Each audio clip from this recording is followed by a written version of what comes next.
جول جول من غير سفيان. واسطة اللاعب سفيان بجديدة.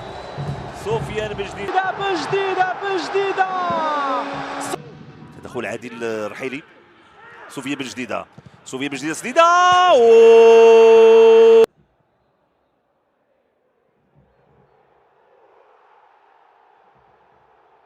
تلعب الكرة بهذه الكيفية، البحث عن التسديد في مرة أولى وثانية بن جديدة بهذه الكيفية. جول جول جول جول جول جول جول جول من غير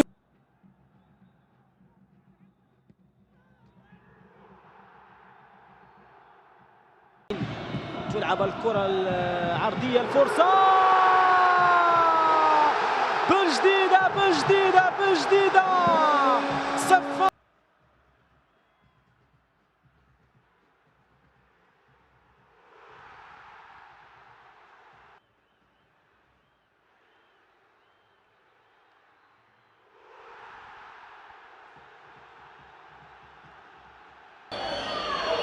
مباراة السد، هنا فرصة للمغرب الفاسي. سفيان جول جول جول جول جول جول سفيان بن جديد. تمرير الكرة، تعود الكرة من جديد العرضية، البحث عن الرأسية. جول جول جول وصول للمرمى وتسجيل هدف رابع. خروج الحمياني والهدف هدف رابع لفائدة فريق المغرب الفاسي بواسطة اللاعب سفيان بجديدة. سفيان بجديدة، لكن التغطية الدفاعية حاضرة. نتابع هنا يقع في المحظور حارس فريق الأولمبيك. فرصة الهدف. جول جول جول جول جول جول جول جول لوهبي وللمنتخب الوطني للعودة باللقب من شيلي. جول جول جول جول. محاولة بهذه الكيفية إلى سفيان، كرة في الشباك، لا تغطية من شديد. جول جول جول جول. جديدة هي السعيد للتنفيذ. بالجديدة يضع الكرة في الشباك وهدف تعادل لفائدة فريق المغرب الفاسي. تابعنا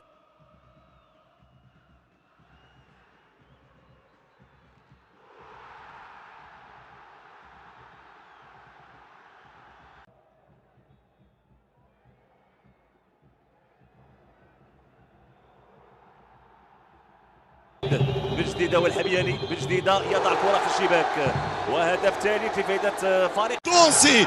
أول عفو في اللاكس المحور يهرب السلع الصاو. التمريرة المتابعة ديال اللاعب بيدرو إنريك بيدرينيو دي اسيس اللي تمكن من تسجيل الهدف الثاني لفائدة إمام عاشور في أول ألقابه. العيت مالك يفتتح النتيجة في الوقت البديل. بلال عيت مالك